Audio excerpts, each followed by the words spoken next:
Hello friends, வாங்க நம்ம ஆர்த்தித் தாவோட ஸ்டோரியோட next பார்ட்டை கண்டினியூ பண்ணலாம். போன பார்ட்டில் ஆர்த்தித் வந்து அப்படியே தூங்கியிருப்பான் வெளியிலேயே ட்ரிங்க் பண்ண மாதிரி. இப்போது சன்ரைஸ் ஆகி அந்த சூரிய வெளிச்சம் பட்டதும் கண்ணை திறந்து பார்க்குறான். பார்த்தா அங்கே நிறைய கேனாக இருக்கும். அவன் ட்ரிங்க் பண்ணது, ஸ்மோக் பண்ணதெல்லாம் நிறைய இருக்குமா. அதை பார்த்துட்டு நான் எப்போ இவ்வளோ ட்ரிங்க் பண்ணேன் அப்படின்ற மாதிரி யோசிப்பான். ஏன்னா நைட்டு வந்து அவன் அவ்வளோ சோகமாக இருந்திருப்பான். அதனால் அதிகமாகவே அவன் ஸ்மோக் பண்ணியிருப்பான், ட்ரிங்க் பண்ணியிருப்பான். இப்போ எந்திரிச்சு போயிட்டு ஷோர்ட்டிய எழுப்பலாம் அப்படின்னு போவான். அவன் ஷோர்ட்டின்னு சொல்கிறது வந்து தாவோவை. பிகாஸ் தாவோ வந்து ஆர்த்தித் பக்கத்தில் நிற்கும்போது ரொம்ப ஷார்ட்டாக குட்டியாக தெரியுவான். அதனாலேயே ஆர்த்தித் வந்து அவனை ஷோர்ட்டி அப்படின்னு மென்ஷன் பண்ணுவான். ஸோ போயிட்டு அவனை எழுப்பலாமா வேணாமா அப்படின்ற மாதிரி டோர் பக்கத்துலேயே நிற்கும்போது தாவோவே கதவை திறந்துட்டு வருவான். அதாவது அவனை பார்க்கும்போது ரொம்ப வீக்காக, மூஞ்செல்லாம் ரொம்ப ஒரு மாதிரி பேலாகி அவனால் முடியல, அந்த மாதிரி தான் இருக்கும். அதை பார்த்ததுமே ஆர்த்தித் வந்து கேட்பான், எதனால நீ இப்படி இருக்கிற? வேணும்டா நீ இன்னும் கொஞ்சம் நேரம் தூங்கி ரெஸ்ட் எடு, பிரச்சனை இல்லை. நம்ம இன்னைக்கு விட்டுட்டு நாளைக்கு இங்கேருந்து கிளம்பி போயிடலாம், ப்ராப்ளம் இல்லை. நீ உன்னை வருத்திக்கிட்டு இதெல்லாம் பண்ணணுன்ட்டு அவசியம் இல்லை அப்படின்றதுக்கு தாவோவன் சொல்லுவான், இல்லை நான் ஓகே தான், போகலாம், கிளம்பி போகலாம் அப்படின்ட்டு வெளியில் போவாங்க. 2 பேரும் சாப்பிட்றதுக்காக ஒரு பிளேஸுக்கு போவாங்க. கொஞ்சம் பக்கத்தில் தான் அந்த பிளேஸ் இருக்கும். நடந்து தான் போகணும். போயிட்டு இருக்கும்போதே ஆர்த்தித் கேட்பான், உன்னால் முடியுமா? நீ ரொம்ப வீக்காக இருக்க அப்படின்ட்டு. இவனும் வந்து எல்லாம் ஓகே தான் அப்படின்ற மாதிரி சொல்லிடுவான். அதுக்கப்புறம் ஒரு ரெஸ்டாரண்ட்டில் போயிட்டு அவங்க சாப்பிடுவாங்க. சாப்பிட்றதுக்கு என்ன ஆர்டர் பண்ணணும் அப்படின்னு கேட்டால் தாவோ வந்து எப்போவும் போல் எதுனாலும் ஓகே அப்படின்னு ஒன் வேர்ட் ஆன்சர் மட்டும்தான் பண்ணுவான் ஆர்த்தித் கேட்குற எல்லாத்துக்குமே. ஆர்த்தித்துக்கு கொஞ்சம் கடுப்பாக இருக்கும், இவன் ஏன் இப்படி ரோபோ மாதிரி பண்ணுறான் அப்படின்ட்டு. அவனே வந்து அந்த சிக்கன் ஃப்ரை பண்ணதெல்லாம் ஆர்டர் பண்ணுவானா. சரி சாப்பிட்லாம் அப்படின்னு பார்த்தா தாவ வந்து ரொம்ப பொறுமையாக டைம் எடுத்து அந்த இப்போது ஃப்ரை பண்ணினா மேலால் அப்படியே கிறிஸ்பியாக இருக்கும் இல்லை, எல்லாருமே அதை விரும்பி சாப்பிட்றதே அந்த கிறிஸ்பினஸ்க்காக தான், கிறிஸ்பியாக இருக்கணும் அப்படின்றதுக்காக. பட் இவன் வந்து மேலே இருக்கிற அந்த ஸ்கின் எல்லாத்தையுமே, கிறிஸ்பியாக இருக்கிற பார்ட் எல்லாத்தையுமே ரிமூவ் பண்ணி உள்ளே இருக்கிற சாஃப்டான அந்த மீட்டை மட்டும் சாப்பிடுவானா. இதை பார்த்துட்டு ஆர்த்தித்துக்கு கடுப்பாகும், ஏன்டா இப்படி பண்ணுற, இதை பார்த்தா எப்படி இருக்குது தெரியுமா, நான் எல்லாம் ஒரு ஃபூடிடா, ஏன் முன்னாடி இந்த மாதிரிலாம் பண்ணிகிட்ருக்கேன், எதனால் அப்படின்னு கேட்டதுக்கு தாவோ சொல்லுவான், இல்லை இந்த கிறிஸ்பியாக இருக்கிற பாட்டை சாப்பிடும்போது அது எனக்கு ஹர்ட் ஆகும் அப்படின்னா, எனக்கு வாய்க்குள்ளெல்லாம் அங்கங்கே குத்திக்கும், இது மாதிரி பண்ணும், அது எனக்கு பிடிக்காது, அதனால் நான் அதை சாப்பிட மாட்டேன் அப்படின்ட்டு சொல்லிவிட்டு அவன் ரொம்ப பொறுமையாக கொஞ்சமாக அந்த உள்ளே இருக்கிற மீட்டை மட்டும் சாப்பிட்ருப்பானா. இதை பார்த்துட்டு ஆர்த்தித்தும் அப்படியே பெருமூச்சு விட்டுட்டு இவனெல்லாம் என்ன பண்ணுறது அப்படின்ற மாதிரி ரியாக்ட் பண்ணுவான். யோசிச்சு பாருங்களேன், பிரியாணினா ரொம்ப பிடிக்கும், சிக்கன் பிரியாணி ஆர்டர் பண்ணுறோம். பட் சிக்கன் பார்ட் எல்லாத்தையுமே ஓரமாக தள்ளி வச்சுட்டு உள்ளே இருக்க ரைஸை மட்டும் சாப்பிட்டா எப்படி இருக்கும்? அதுக்கு எதுக்கு நீ சிக்கன் பிரியாணி ஆர்டர் பண்ணும் அப்படின்ற மாதிரி தோணும்ல. அதே மாதிரி தான் இப்போ ஆர்த்தித்தோட ரியாக்ஷனும் இருக்கும். ஆனால் ஆர்த்தித்துக்கு தெரியுது தாவோ வந்து ரொம்ப வீக்காக இருக்கிறான், அவன் பாடி வந்து ரொம்ப வீக்காக இருக்குது அப்படின்றதுனால அவன் சொல்கிறான், வேணும்டா நம்ம மறுபடியும் வீட்டையே போய்ட்டு ரெஸ்ட் எடுக்கலாம் அப்படின்றதுக்கு. தாவோ சொல்லுவான், ஆமாம் நான் கொஞ்சம் வீக்காக தான் இருக்கிறேன், நான் ஃபிசிக்கலாக ரொம்ப வீக்காக இருக்கிறேன். அப்படி இருக்கிறதும் ஒரு வகையில் நல்லது தான். ஏன்னா நான் ஃபிட்டாக இருக்கிறத விட வீக்காக இருக்கும்போது என்னால் அதிகமான ஸ்பிரிட்டை வந்து ஆவிங்களை வந்து பார்க்க முடியும். அதாவது எல்லா விதமான ஆவிங்களும் பேய்களும் என்கிட்ட வர அப்ரோச் பண்ணும், என்னை அப்ரோச் பண்ணும். ஸோ அதனால ஒரு வேளை உங்கள் அம்மாவை கண்டுபிடிக்கிறதுக்கு இது ஒரு வகையில் யூஸ்ஃபுல்லாக இருக்கும், அதனால் பிரச்சனை கிடையாது, இப்படியே இருக்கட்டும் அப்படின்ற மாதிரி சொல்லும்போது ஆர்த்தித் வந்து யோசிப்பான், எவனாவது நான் வந்து வீக்காக இருக்கிறது நல்லதுன்னு நினைப்பானா, ஆனால் இவன் ஏன் அப்படி நினைக்கிறான் அப்படின்ற மாதிரி ஆர்த்திக் திங்க் பண்ணுவான். அதுக்கப்புறமா சரி ஓகே அப்படின்ட்டு தாவோவை கூட்டிகிட்டு போவான். எந்த பிளேஸுக்கு அப்படின்னா ஆர்த்தித்தோட அம்மாவை அடக்கம் பண்ணியிருக்கிற அந்த பிளேஸுக்கு. ஆர்த்தித்தோட அம்மாவோட கல்லறைக்கு தான் கூட்டிகிட்டு போவான். ஆப்வியஸாக அங்கே அந்த இடத்துல வந்து ஒரு அதிகமான நிறைய 100, 200, 1000 எத்தனையோ பேரோட கல்லறையெல்லாம் இருக்கும் இல்லையா. ஆப்வியஸாக அந்த இடத்துல நிறைய ஆவிங்க இருக்கத்தான் செய்யும். இது வந்து ஆர்த்தித்துக்குமே தெரியும். அங்கே பிளேஸுக்கு போனதுமே சும்மாவே ஆர்த்தித் வந்து கேட்டுக்கிட்டே இருப்பான், உன் கண்ணுக்கு இங்கே நிறைய ஆவிங்க தெரியுதா அப்படின்ட்டுலாம் கேட்கும்போது தாவவும் ஆமாண்ட மாதிரி தலையாட்டுவான். சரி ஓகே ட்ரை பண்ணி, இதுதான் எங்கள் அம்மாவோட கல்லறை அப்படின்னு கல்லறைக்கு முன்னும் கூப்பிட்டு போயிட்டு சொல்லணும். அப்படியே வந்து தாவ வந்து கண்ண மூடி பார்ப்பான். சர்ச் பண்ணுவான். அந்த இடத்துல ஆத்தித்தோட அம்மா இருக்காங்களா அப்படின்னு. அவன் கண்ண மூடி பார்க்கும்போது, அங்க எக்கச்சக்கமான பேய்ங்க வந்து இருக்கும். அதுல சின்னவங்க, பெரியவங்க, குழந்தைங்க, வயசானவங்க, கப்பிள்ஸா இறந்து போனவங்க, அப்படி எல்லாரோட இதுவுமே இருக்குமா, அதுக்குள்ளால அவன் கண்ண மூடிக்கிட்டே அப்படியே ரொம்ப ட்ரை பண்ணி தேடிக்கிட்டு இருப்பான். ஆர்த்தித்தும் அப்படியே தாவோட ஃபேஸையே பார்த்துக்கிட்டு இருப்பான். இவன் என்ன பண்ணிக்கிட்டு இருக்கான் அப்படின்ற மாரி. கொஞ்ச நேரத்துல அ தாவாவோட கண்ணுக்கு ஒரு ஒரு லேடி வந்து அந்த ஒரு லேடியோட ஆவி வந்து முன்னாடி வரும். அது ரொம்ப கொடூரமா இருக்கும். ரொம்ப பயங்கரமா இருக்கும். அவன பயமுறுத்துறதுக்குண்டே வேணும்னே வரும். இவனோட லைஃப்ல அவன் எத்தனையோ பேய்ங்கள பார்த்திருப்பான். அவன வந்து அப்ரோச் பண்றதா இருக்கட்டும், பண்ணாததா இருக்கட்டும், அவனோட கண்ணுக்கு டெய்லியுமே தெரியும் இல்லையா? அப்படி எத்தனையோ விதமான கொடூரமான பேய்கள் எல்லாம் அவன் பார்த்திருப்பான். பட் இந்த தடவ அவன் ரொம்ப பயந்து போய் அப்படியே கண்ண தொறப்பானா, தொறந்ததுமே ஆத்துட்டு கேட்பான், "என்னாச்சு?" அப்படின்னு கேட்டதுக்கு எதுவுமே சொல்ல முடியாம அப்படியே மயங்கி விழுந்துருவான். இத பார்த்ததும் ஆர்த்திக் வந்து ரொம்ப ஷாக் ஆயிருவான். என்னாச்சு இவனுக்கு? ஒரு மாரி பயந்து போயிருவான். அவன் தட்டி தட்டி எழுப்புவான். "எந்திரிடா ஷோட்டி, என்னாச்சு உனக்கு?" அப்படின்னு தொட்டு பார்க்கும்போது தான் தெரியுது, அவனோட பாடி வந்து ரொம்ப அப்படியே ஹீட் ஆகி போயிருக்கும். அதாவது நைட்டு ஃபுல்லா அவனுக்கு ஃபீவர் இருந்திருக்கும். இத பார்த்ததும் ஆர்த்தித்துக்கு வந்து ரொம்ப கோவம் வரும். "உன்னால முடியல, உனக்கு ஃபீவரா இருந்திருக்கு அப்படின்னா, எதுக்காக நீ இத பண்ணணும்? நான் தான் வந்து உன்ன ஃபோர்ஸ் பண்ணலையே, இத பண்ணு, கட்டாயமா பண்ணு அப்படின்னு. நம்ம போலாம் அப்படின்னு கூட நான் சொன்னேன் தானே. எதனால இவன் இப்படிலாம் பண்ணான்? ஒருவேளை இந்த பிளேஸ்ல இவன் இறந்துட்டான் அப்படின்னா, இவனுக்கு ஏதாச்சும் ஒண்ணு ஆயிடுச்சு அப்படின்னா, அந்த கில்ட்டினஸ் என்ன சாவடிச்சுரும். எனக்காக இவன் இவ்வளோ தூரம் வந்து இதெல்லாம் பண்ணி, இவனுக்கு இப்படி ஆயிடுச்சு அப்படின்னா, என்னால அத தாங்கிக்கவே முடியாது." அப்படின்ட்டு அவன் வந்து உடனே வந்து தாபோவ தூக்கிக்கிட்டு ஹாஸ்பிட்டல் போயிருவான். அதுக்கப்புறம் அங்க ட்ரீட்மெண்ட் எல்லாம் நடக்கும். டாக்டர் வந்து சொல்லுவாரு ஆர்த்திக் கிட்ட, "அந்த பையன் வந்து ரொம்ப வீக்கா இருக்கிறான். மேல் நியூட்ரிஷனா இருக்கிறான். ஆல்ரெடி அவனுக்கு நைட்டு ஃபுல்லா ஃபீவர் இருந்திருக்கு. At the same time body ரொம்ப வீக்கா இருக்குது. அவன் ஒழுங்கா சாப்பிடாம இருந்தானா என்னன்னு தெரியல. எந்திரிச்சதும் முதல் வேலையா அவனுக்கு என்ன சரி ஃபுட்டு குடுங்க, சாப்பிடட்டும்." அப்படின்ற மாரியெல்லாம் சொல்லிட்டு போவாரா. உடனே ஆர்த்திக்கு வந்து ரொம்ப ஒரு மாரி கோவமாவே, டென்ஷனாவே இருப்பான். இவன் எதனால இப்படி இருக்கிறான்? அப்படின்ட்டு உடனே கால் பண்ணுவான். யாருக்குன்னா நோர்த்துக்கு கால் பண்ணி கேட்பான். "உன் ஃப்ரெண்டு இப்படி மயங்கி விழுந்துட்டான்." அப்படின்ற மாரியெல்லாம் சொல்லும்போது, நோர்த் வந்து பெருசா எல்லாம் எதுவும் ரியாக்ட் பண்ண மாட்டான். "ஓ! அப்படியா? இவன் அடிக்கடி இப்படி பண்ணுவான். அடிக்கடி இவனுக்கு இந்த மாரி ஆயிரும்." அப்படின்னு சொன்னது, "என்ன சொல்ற நீ? அடிக்கடின்னா என்ன பேசுற?" அப்படின்ற மாரி ஆர்த்தித் கேட்டதுக்கு நோர்த் சொல்லுவான், "அவன் வந்து ஒரு வொர்க்ஹாலிக். அவன் வொர்க் பண்ணிக்கிட்டே இருப்பான். ஏதாச்சும் ஒண்ணு பண்ணிக்கிட்டே இருப்பான். ரெஸ்ட்லயே இருக்க மாட்டான். அவன் ஏன் அப்படி பண்றான்னு தெரியல. அவன் அதிகமா சாப்பிடவும் மாட்டான். அதே மாரி அவனால இந்த ஆவிங்கள பார்க்குறது, அதுங்க கூட பேசுறது, இந்த மாரி பண்ணும்போது ஆல்ரெடி அவனுக்குள்ள இருக்கிற எனர்ஜி வந்து ரொம்ப டவுன் ஆகும். அதனாலயே அவனோட பாடி ரொம்ப வீக் ஆயிருக்கும். வாரத்துல 2 தடவ இந்த மாரி மயங்கி விழுந்துருவான். அவன நாங்க ஹாஸ்பிட்டல் அட்மிட் பண்ணுவோம். ட்ரிப்ஸ் ஏத்துவாங்க. இந்த மாரி அடிக்கடி நடக்கும். இது சகஜம் தான். அவன் ஓகே ஆயிருவான். நீ பயப்படாத." அப்படின்ற மாரி சொல்லும்போது ஆர்த்திக்கு கோவம் வரும். "டேய் என்னடா பேசுற? சரி ஓகே நான் பார்த்துக்கிறேன்." அப்படின்ற மாரி கட் பண்ணிட்டு அதுக்கப்புறமா திங்க் பண்ணி பார்ப்பேன். இவனுக்கு அடிக்கடி இப்படி நடக்குது அப்படின்னா, அவனுக்கு தெரிஞ்சிருக்கு. அவனோட பாடி எந்த கண்டிஷன்ல இருக்கு அப்படின்னு. அப்படி இருந்தும் எதனால அவன அவ்ளோ ஃபோர்ஸ் பண்ணி அவனே வருத்திக்கிட்டு இதெல்லாம் பண்றான். அப்படின்ற மாரி இது கண்ண விழிச்சதும் நான் கேட்கணும். நான் உன்ன ஃபோர்ஸ் பண்ணலையே. எதுக்காக இப்படிலாம் பண்றேன்னு நான் கேட்கணும் அப்படின்ற மாரி நினைச்சிட்டு இருப்பானா. அதுக்கப்புறமா தாவோட சைட்லேருந்து தான் காமிப்பாங்க. அதாவது தாவ வந்து கண்ண முழிச்சு பார்ப்பான். அவனோட கையில வந்து ட்ரிப்ஸ் ஏத்திருப்பாங்க. அத பார்த்துட்டு அவன் திங்க் பண்ணுவான். என்னோட கைக்கு மட்டும் பேச முடியும் அப்படின்னா, அந்த ஸ்கின்னுக்கு பேச முடியும் அப்படின்னா, அது வாய் விட்டு அழுதுரும். எத்தன தடவடா என்ன குத்துவீங்க? எத்தன தடவடா இப்படி பண்ணுவ? அப்படின்ற மாரி அழுதுரும். ஏன்னா, அவனோட லைஃப்ல அத்தன தடவ ஒவ்வொரு வாரமுமே 2, 3 தடவ ஹாஸ்பிட்டல் அட்மிட் ஆகுறதும், ட்ரிப்ஸ் ஏத்துறதும் இது மாரியே அவனோட லைஃப் போய்க்கிட்டு இருக்கு. இதெல்லாம் எனக்கு புதுசு கிடையாது அப்படின்ற மாரி திங்க் பண்ணிட்டு அதுக்கப்புறமா பார்ப்பானா, ஆர்த்தித் வந்து அப்படியே கோவமா அவன பார்த்துக்கிட்டே இருப்பான். அதுக்கப்புறமா இவன் எதுவும் பேச மாட்டான். ஆர்த்தித் கேட்பான், "உன்னோட பாடி ரொம்ப வீக்கா இருக்கு. இது உனக்கே நல்லா தெரியும். அப்படி இருந்தும் எதுக்காக நீ ஃபோர்ஸ் பண்ணி இதெல்லாம் பண்ற?" அப்படின்றதுக்கு தாவோ சொல்லுவான், "எனக்கு உன்கிட்டேருந்து ஒரு ஹெல்ப் வேணும். அதுக்காக தான் நான் இதெல்லாம் பண்றேன்.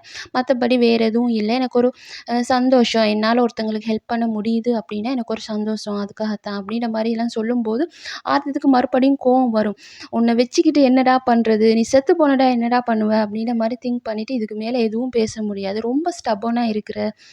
உனக்கும் உன்னோட உயிர விட மத்த விஷயங்கள் எல்லாம் பெருசா தெரியுதா?" அப்படின்ற மாரி திங்க் பண்ணிட்டு அவன் கோவமா அங்கேருந்து கிளம்பிருவான்.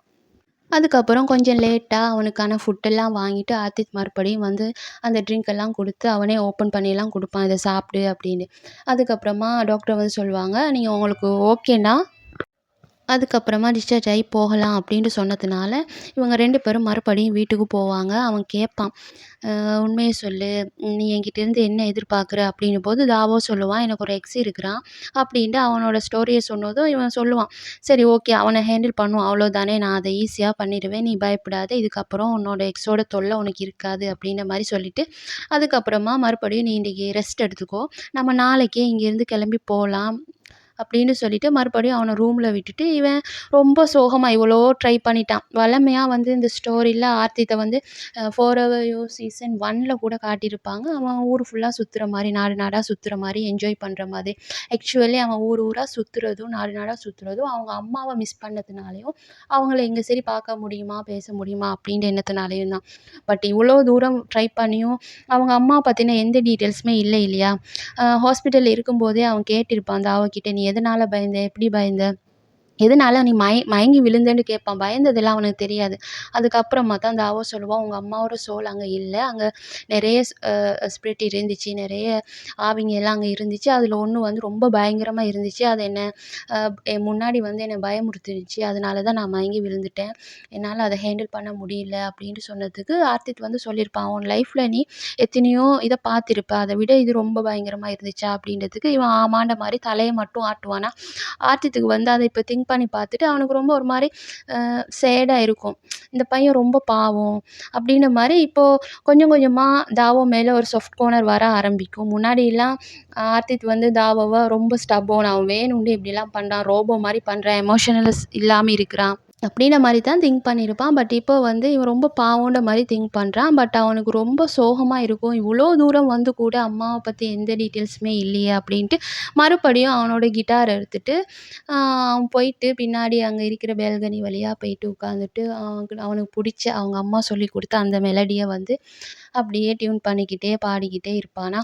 கொஞ்ச நேரம் கழிச்சு ரொம்ப லேட்டாவே தாவோ வந்து அவனால தூங்க முடியல. ஸோ என்ன பண்றது அப்படின்ட்டு தெரியாம அப்படியே எந்திரிச்சு வருவான். வந்து பார்த்தா தூரத்தில அ ஆர்த்தித் வந்து அந்த கிட்டார் வாசிச்சுட்டு இருப்பானா, அத பார்த்துட்டு அங்கேயே வந்து நிக்கும்போது, ஆர்த்தித் வந்து கேட்பான், "நீ இங்க என்ன பண்ற?" அப்படின்றதுக்கு, "இல்ல நான் சும்மா தான் வந்தேன். நான் இப்போ ஓகே தான். எனக்கு ஓகே தான். எனக்கு தூக்கம் வரல. அதனால தான்." அப்படின்றதும், "சரி ஓகே. இங்க இன்னொரு வாட்டி வேணா ட்ரை பண்ணி பார்க்கலாமா? லாஸ்ட்டா ஒரு தடவ." அப்படின்றதுக்கு, சரி ஓகே அப்படின்ட்டு வீடு ஃபுல்லா சுத்தி பார்த்துட்டு, அப்படியே ஒவ்வொரு இடமா பார்த்து பார்த்து அவன் பார்ப்பான் வீட்டுக்குள்ள எங்க சரி அவங்க அம்மாவோட சோல் இருக்குதா அப்படின்னு. பட் எங்கேயுமே ஒரு சின்ன அடையாளம் கூட இருக்காது. அப்படி இருக்கும்போது பின்னாடி வழியா ஒரு ரூம் இருக்கும். அங்க வந்து அந்த ஹீட் பண்றதுக்கு நெறைய இதெல்லாம் வச்சு அத தீயெல்லாம் மூட்டிட்டு, அப்படியே குளிர் காய்ஞ்சுக்கிட்டே உட்கார்ந்து இருக்கிற மாரி ஒரு பெஞ்ச் எல்லாம் போட்டு வச்சிருப்பாங்க. அது இருக்கும். அத பார்த்துட்டு இவனுக்கு வந்து ஏதோ ஒண்ணு டிஃப்ரெண்ட்டா ஃபீல் ஆகும். இவன் கேட்பான், "இந்த பிளேஸ்ல உங்க அம்மா அடிக்கடி உட்கார்ந்திருப்பாங்களா?" அப்படின்னு கேட்டதும், ஆர்த்தித் வந்து அப்படியே ஸ்டன் ஆகி போய் நிப்பான். அப்படியே ஒரு மாரி அவனோட ஃப்ளாஷ்பேக் எல்லாம் அவனுக்கு ஞாபகத்துக்கு வரும். என்ன ஆயிருக்கும் அப்படின்னா, ஆர்த்தித்தோட அம்மாக்கு ஆல்ரெடி உடம்புக்கு முடியாம இருந்திருப்பாங்க. ஹாஸ்பிட்டல்ல இருந்திருப்பாங்க. பட் கொஞ்ச நாள் கழிச்சு எல்லா ட்ரீட்மெண்ட்டும் பண்ணியும் எதுவுமே சக்ஸஸ் ஆகாம இருக்கும்போது, அவங்க அம்மா சொல்லியிருப்பாங்க, "நான் வீட்ல வந்து உங்க கூட டைம் ஸ்பெண்ட் பண்ணணும். என்னோட கடைசி நாட்கள நான் உங்க கூட கழிக்கணும்." அப்படின்னு. அதுக்கப்புறமா வீட்ல வந்து இருக்கும்போது, அந்த பிளேஸ்ல ஆர்த்தித்தோட அம்மா, ஆர்த்தித், அவங்க அப்பா 3 பேரும் ஒண்ணா உட்காந்து அங்க தீ மூட்டி, அவடத்துல வந்து அந்த பிளேஸ்ல அப்படியே ஹேப்பியா என்ஜாய் பண்ணிட்டு இருந்திருப்பாங்க. அது ஒரு கிறிஸ்மஸ் டே. ஸோ கிறிஸ்மஸ அவங்க என்ஜாய் பண்ணிட்டு இருக்கும்போது, அத பார்த்துட்டே அந்த இடத்துல உட்காந்துட்டு இருந்த அவங்க அம்மா வந்து அப்படியே இறந்திருப்பாங்க. அதாவது அந்த சேர்ல உட்கார்ந்தபடியே அப்படியே அவங்க இறந்திருப்பாங்க. இது வந்து இப்போ அவனுக்கு ஞாபகத்துக்கு வரும். அவன் வந்து அது சொன்னதும், தாவோ கேட்பான், "நான் இந்த சேர்ல கொஞ்சம் உட்காந்துக்கட்டுமா?" அப்படின்ட்டு கேட்டதுக்கு, "சரி ஓகே உட்காந்து பாரு." அப்படின்றதும், அவன் அந்த பிளேஸ்ல உட்காந்து மறுபடியும் அவனோட கையில இருக்கிற பிரேஸ்லெட்ட கழட்டி வச்சுட்டு, அவன் கண்ண மூடி திங்க் பண்ணுவானா, அப்படியே அத உத்து பார்த்துக்கிட்டே இருப்பான் ஆர்த்தித். தாவோவோட கண்ல இருந்து கண்ணீர் வடியும். அப்போ வந்து ஆர்த்தித் பயப்படுவான். என்னாச்சு அப்படின்றதுக்கு தாவோ சொல்லுவான், "உங்க அம்மாவோட சோல் வந்து இந்த உலகத்திலேயே இல்ல. அவங்க வந்து ஆல்ரெடி போயிட்டாங்க. அவங்க இறந்து 7 வருஷத்துக்கு மேல ஆகுது இல்லையா? பட் அவங்க இறக்கும்போது அவங்க எப்படி ஃபீல் பண்ணாங்க அப்படின்றது மட்டும் எனக்கு இப்போ தெரியுது." அப்படின்றதுக்கு ஆர்த்தித் வந்து பயப்படுவான். "அப்போ ஏன் அழுவுற?" இந்த கண்ணீர் வந்து கவலையினால வர்றதில்ல, சந்தோஷத்தினால, ஒரு திருப்தியினால வாரது. உங்க அம்மா வந்து லாஸ்ட் மொமெண்ட்ல அவங்க திங்க் பண்ணது என்னன்னா, அவங்க உங்கள விட்டு போறத நெனச்சு சந்தோஷம் தான். அதாவது அவங்க ரிக்ரெட் எல்லாம் பண்ணல. ஆனா, அவங்களுக்கு இருந்த ஒரே ஒரு வொரி என்ன தெரியுமா? நீ வந்து அவங்களையே நெனச்சுட்டு உன்னோட லைஃப்ப வாழாம விட்டுருவியோ அப்படின்னு. அவங்க நெனச்ச மாரி தான் இப்போ நடந்துகிட்டு இருக்குது. அவங்களோட ஆசை கடைசி டைம்ல அவங்க திங்க் பண்ணது, நீயும் உங்க அப்பாவும் சந்தோஷமா இருக்கணும். ஃப்யூச்சர்ல உங்களுக்கான விஷயத்த நீங்க பண்ணிக்கிட்டு, ஹேப்பியா மூவ் ஆன் ஆயி அவங்கள பத்தியே திங்க் பண்ணிட்டு இருக்காம, உங்க லைஃப்ப நீங்க வாழணும் அப்படின்ற மாரி தான் அவங்க கடைசியா நினைச்சிருக்கிறாங்க அப்படின்னு சொன்னதும், ஆர்த்திக் வந்து இப்போ அவனுக்கு புரியுது. அப்போ அ எங்க அம்மா வந்து இறக்கும்போது ரொம்ப கஷ்டப்பட்டாங்களா? அவங்க ரொம்ப வலியில இருந்தாங்களா? அப்படின்னு எல்லாம் கேட்கும்போது, அவன் சொல்லுவான், "இல்ல. அவங்களுக்கு வந்து கொஞ்சம் சோகம் இருந்துச்சு தான். உங்கள விட்டுட்டு போறத நினைச்சு. ஆனா நீ வந்து ரொம்ப கெட்டிக்காரன், ரொம்ப ஸ்மார்ட்டான பையன். ஸோ, நீ கண்டிப்பா ஃப்யூச்சர்ல ஒரு நல்ல இடத்துக்கு வருவ. நீ மூவ் ஆன் ஆகி போயிருவ." அப்படின்றத அவங்க நம்பினாங்க. அப்படின்னு சொன்னதும், சரி ஓகே. அ இது போதும். அப்போ எங்க அம்மாவோட ஆன்மா வந்து இந்த உலகத்தில இல்லையா? அப்படின்னு கேட்டதுக்கு, அவன் சொல்லுவான், "ஆமா. உங்க அம்மாவோட ஆத்மா வந்து இந்த உலகத்தில இல்ல. அது போயிடுச்சு. அவங்க ரெஸ்ட்டுக்கு போயிட்டாங்க." அப்படின்றது இவன் கேட்பான், "எங்க போயிருப்பாங்க?" அப்படின்ட்டு கேட்டதுக்கு, தாவோ சொல்லுவான், "அதெல்லாம் எனக்கு தெரியாது. அவங்க எங்க போயிட்டாங்கன்னுலாம் எனக்கு தெரியாது. ஆனா, இப்போ இந்த உலகத்தில எங்கேயுமே இல்ல. நீ எங்க தேடினாலும் அவங்க கிடைக்க மாட்டாங்க. அவங்களோட கடைசி நினைவுகள் நீ வந்து சந்தோஷமா இருக்கணும். அவங்க கற்பனை பண்ணி பார்த்திருக்கிறாங்க. ஃப்யூச்சர்ல நீ பெரியவன் ஆயினதுக்கப்புறம் எப்படியெல்லாம் இருப்ப அப்படின்னு. ஸோ, அது மாரி நீ இருந்தா, அவங்க வந்து எங்க இருக்காங்களோ அங்க இருந்து சந்தோஷப்படுவாங்க." அப்படின்னு சொன்னதும், ஆர்த்திக் வந்து இப்போ தான் கொஞ்சம் கொஞ்சமா வந்து அவனால வேற வழி கிடையாது. அவன் அக்செப்ட் பண்ணி தான் ஆகணும். அவங்க அம்மா போயிட்டாங்க அப்படின்றது. ஸோ, ஆர்த்திக் வந்து அவங்க அப்பாவுக்கு கால் பண்ணி "ட்ரேக் அம்மா போயிட்டாங்க. அம்மா நிஜமாலுமே போயிட்டாங்க." அப்படின்ற மாரி பேசும்போது, அவனுக்கு வந்து அழுகை முட்டிக்கிட்டே வரும். அவனோட வாய்ஸ்லயே தெரியுது. ஸோ, அவங்க அப்பா வந்து வழமையா அப்படியே காமெடி பண்ணி ஃபன்னா பேசுவாங்க. பட் இந்த தடவ வந்து ஆறுதலா அவங்களும் கொஞ்சம் சீரியஸா பேசுவாங்க. "நீ வந்து இப்போவாவது ஒத்துக்கோ, ஏத்துக்கோ. நம்ம அம்மா வந்து நம்மள விட்டுட்டு போயிட்டாங்க அப்படின்றத நீ ஏத்துக்கணும்." அப்படின்ற மாரி சொல்லும்போது, ஆர்த்தித்தால முடியல. அவன் அப்படியே அவனோட அழுகைய கிட்டார் எடுத்து அவனுக்கு புடிச்ச ஒரு மெலடி சாங் இருக்கும். அத பாடிக்கிட்டே இருப்பானா, பின்னாடியே வந்து தாவோ சைலன்ட்டா வந்து அப்படி உட்காந்துக்கிட்டு ஆர்த்திக் பாடுறது, அவனோட மியூசிக்க கேட்டுக்கிட்டே இருப்பான். இத பார்த்துட்டு ஆர்த்திக்கும் கேட்பான், "என்ன பார்க்குற?" அப்படின்றதுக்கு தாவோ வந்து சொல்லுவான், "நீ இப்போ எப்படி ஃபீல் பண்ற அப்படின்றது எனக்கு புரியுது." அப்படின்னும்போது ஆர்த்திக்கு மறுபடியும் கோவம் வரும். "இத பாரு, என்னை யாராச்சும் வந்து ரொம்ப பாவமா அப்படியே சிம்பத்தி காட்டுற மாதிரி பார்த்தா எனக்கு புடிக்காது. உன்னால என்னோட மைண்ட ரீட் பண்ண முடியும் அப்படின்றது ஓகே. பட் அதுக்காக இப்படியெல்லாம் பண்ணாத. நான் மனசுல என்ன நினைக்கிறேன் அப்படின்றதையும், நான் என்ன ஃபீல் பண்றேன் அப்படின்றதையும் தயவு செஞ்சு இப்போ என்கிட்ட சொல்லாத." அப்படின்றதும், "சரி ஓகே. நான் ரீட் பண்ணல. உன் பெர்மிஷன் இல்லாம நான் உன் மைண்ட்ல என்ன இருக்கு அப்படின்றத நான் ரீட் பண்ண மாட்டேன்." அப்படின்னு சொல்லிட்டு பக்கத்திலேயே உட்காந்து கேட்டுக்கிட்டு இருப்பானா, இந்த இது வந்து இந்த சீன் வந்து ரீட் பண்ணும்போது எனக்கு ரொம்ப புடிச்சிருந்துச்சு. எப்படின்னா, ஆர்த்திக்கு வந்து மியூசிக் ரொம்ப பிடிக்கும். ரொம்ப நாளா அவன் மியூசிக்கே ப்ளே பண்ணாம, கிட்டாரே ப்ளே பண்ணாம இருந்திருப்பான். ஏன்னா, அவன் வந்து அவங்க அம்மா சொல்லிக் குடுத்து தான் மியூசிக் அவன் ஃபர்ஸ்ட்டு கத்துக்கிட்டு இருப்பான். ஃபர்ஸ்ட் அவன் மியூசிக்க கத்துக்க ஆரம்பிச்சதே அவங்க அம்மா சொன்னதுனால தான். அவங்களோட ஞாபகம் வர்றதுனால மியூசிக் மேல அவனுக்கு இருந்த இன்ட்ரெஸ்ட்ட வந்து அப்படியே கம்மி பண்ணிக்கிட்டு, அது பெருசா எதுவும் மியூசிக்ல இன்வால்வ்ட் ஆவாம தான் இருப்பான். பட் இப்போ வந்து அவன் முழுசா அக்செப்ட் பண்ணிக்கிட்டான் இல்லையா? அவங்க அம்மா வந்து போயிட்டாங்க அப்படின்றத. ஸோ, அதனாலேயே அவன் அங்கேயே உட்காந்து மியூசிக் ப்ளே பண்ணிக்கிட்டு இருப்பான். இத பார்த்துக்கிட்டு தாவவும் எதுவுமே பேசாம இந்த இடத்துல ஆர்த்திக்கு வந்து ஒரு சின்ன எமோஷனல் சப்போர்ட் வந்து தேவை. ஸோ, அந்த சப்போர்ட்டா அவன் அங்க அந்த இடத்துல உட்காந்துட்டு இருப்பான். அ ரொ இந்த இடத்துல 2 பேரும் கிட்டத்தட்ட ஒரு அண்டர்ஸ்டாண்டிங் வந்த மாதிரி இருக்கும். பட் இதுக்கு அப்புறமா தான் ஆர்த்தித்துக்கும், தாவோக்கும் நடுவுல கெமிஸ்ட்ரி வந்து கொஞ்சம் கொஞ்சமா ஒர்க் அவுட் ஆக ஆரம்பிக்கும். அதாவது மத்த டாக்டர்ஸ் எல்லாருமே 5 வருஷம், 7 வருஷம், 18 வருஷம் அவங்களோட ஃபர்ஸ்ட் லவ்வுக்காக வெயிட் பண்ணிட்டு இருந்திருப்பாங்க. பட் ஆர்த்திக் எப்போ ரியலைஸ் பண்றானோ, அந்த செகண்டே வந்து அடுத்த அடுத்த நொடியே வந்து அவனோட வேலைய ஆரம்பிச்சுருவான். அதாவது தாவோவ அப்ரோச் பண்றதுக்கு ஆரம்பிச்சுருவான்.